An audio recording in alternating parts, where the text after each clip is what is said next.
saya Bintang Eva dengan NIM 6022401. Jadi kami dari Klop Tema C, Program Studi Bisnis Digital Fakultas Ekonomi dan Bisnis Islam, UIN Kiai Haji Abdurrahman Wahid Pekalongan. Di video ini, kami akan mempresentasikan laporan analisis bisnis yang membahas strategi pivot model bisnis UMKM tradisional ke digital agar tetap relevan dengan tren pasar.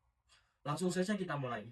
Kalau kita lihat kondisi sekarang, banyak banget UMKM tradisional yang perlahan mulai kehilangan pelanggan. Bukan karena produknya jelek, tapi karena cara jualnya yang belum berubah. Sementara konsumen sekarang sudah terbiasa berbelanja lewat marketplace, media sosial, dan aplikasi digital yang lebih praktis dan cepat. Nah, inilah masalah utama yang kami angkat, yaitu rendahnya adopsi teknologi digital oleh pelaku UMKM tradisional. Masalah ini berdampak langsung pada 3 hal. Yang pertama ada penjualan yang menurun, yang kedua ada jangkauan pasar yang makin sempit, dan yang ketiga ada daya saing yang melemah dibanding dengan bisnis yang sudah go digital. Untuk menganalisis masalah ini, kami menggunakan 5 kerangka kerja, yaitu yang pertama ada 5 whys, ada analisis SWOT, decision matrix, root cause analysis atau RCA, dan pendekatan berbasis data atau data driver. Lalu untuk pembahasan yang berikutnya akan saya serahkan ke teman saya. Halo, izinkan saya melanjutkan pembahasan materi selanjutnya. Saya Muhammad Khalid Abdillah dengan NIM 602240052. Nah, jadi di sini saya akan membahas analisis akar masalah menggunakan metode 5Y. Kita mulai dari pertanyaan yang pertama. Mengapa penjualan UMKM menurun? Karena pelanggan ini beralih ke platform digital yang lebih mudah dan praktis. Lalu, mengapa pelanggan memilih platform digital? Nah, karena mereka bisa belanja kapan saja dan di mana saja tanpa batasan waktu dan tempat. Jadi sangat fleksibel, anytime, anywhere. Nah, pertanyaan berikutnya, mengapa UMKM tidak ikut berjualan di platform digital? Karena kebanyakan pelaku UMKM belum paham cara kerjanya. Lalu, mengapa pemahamannya masih rendah? Karena pelatihan yang relevan dan terjangkau masih sangat minim di lapangan. Dan pertanyaan yang terakhir atau 5W yang terakhir, mengapa pelatihannya masih minim? Karena belum ada sinergi yang kuat antara pemerintah, lembaga pendidik, dan sektor swasta untuk mendukung digitalisasi UMKM secara menyeluruh. Nah, jadi akar masalahnya bukan sekedar soal individu yang malas belajar teknologi, tapi ada persoalan sistemik yang lebih besar, yaitu ekosistem pendukung yang belum terbentuk dengan baik.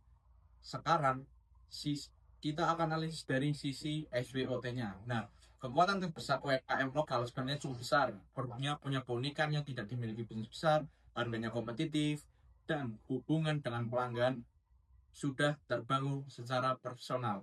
Tapi kelemahannya, literasi digital masih rendah, promosi masih sebatas offline, dan modal terbatas. Dari sisi peluang, penetrasi marketplace terus meningkat dan pemerintah pun sudah punya program seperti Gernas BPI untuk mendukung UMKM digital. Namun ancamannya juga nyata. Persaingan di ruang digital semakin ketat dan tren pasar berubah sangat cepat sekali ya. Yang tidak kalah penting dalam perspektif etika bisnis Islam ya, seluruh strategi digital harus tetap menjunjung nilai sidik atau kejujuran dan amanah. Jadi informasi produk itu harus disampaikan secara jujur dan kualitas yang dijanjikan harus benar-benar dipenuhi. Nah, di sini selanjutnya saya akan serahkan ke teman saya untuk materi selanjutnya. Sebelumnya, perkenalkan dong, saya memperkenalkan diri dengan NIM 6022403. Nah, setelah mengetahui masalah dan kondisi strategisnya, kami menentukan solusi terbaik menggunakan decision matrix. Ada 2 solusi yang kami pertimbangkan. Yang pertama, ada solusi A, adalah masuk ke marketplace dan media sosial seperti Shopee, Lazada, TikTok Shop, dan Instagram. Yang kedua ada solusi B, adalah membangun sistem layanan digital sendiri melalui WhatsApp, bisnis, dan budget sederhana. Kami menilai keduanya berdasarkan 4 kriteria. Efektivitas meningkatkan penjualan dengan bobot 30%, kemudahan implementasi 25%, efisiensi biaya 25%, dan dampak terhadap pengalaman pelanggan 20%. Penilaian ini dilakukan melalui diskusi kelompok kami dengan mempertimbangkan kondisi nyata UMKM menggunakan skala 1 sampai 10. Hasilnya, solusi A unggul di hampir semua kriteria. Marketplace punya ratusan juta pengguna aktif. tidak butuh biaya besar di awal dan mudah dioperasikan di mana saja, bahkan oleh pemula sehingga skornya lebih tinggi. Yang sementara solusi kedua ada solusi B yang membutuhkan investasi lebih besar dan keahlian teknis yang tidak semua pelaku UMKM dimiliki. Untuk kriteria pengalaman pelanggan, keduanya kami nilai sama karena marketplace dan WhatsApp bisnis mempunyai keunggulan masing-masing di setiap aplikasi. Kesimpulannya, kami tidak memilih salah satu dan mengubah yang lain. Solusi A dijadikan prioritas di awal, lalu solusi B diterapkan sebagai pelengkap setelah bisnis digital mulai stabil. Keduanya bisa bekerja bersama membentuk ekosistem digital yang lebih kuat. Nah, materi selanjutnya kami serahkan ke rekan kami. Hai, saya mau Aziz dengan beberapa soal logik 7. Yang terakhir ada pendekatan berbasis data. Nah, untuk memastikan strategi ini berjalan lancar, keberhasilan itu diukur melalui 5 indikator utama atau KPI. Yang pertama, pertumbuhan penjualan minimal 20% di bulan ketiga. Yang kedua, penambahan minimal 50 pelanggan baru setiap bulan.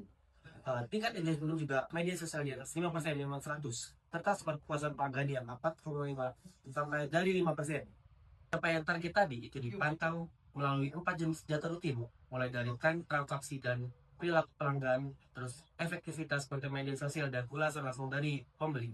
Dengan mengandalkan data nyata, UMKM ini dapat melakukan perbaikan strategi secara tepat sasaran.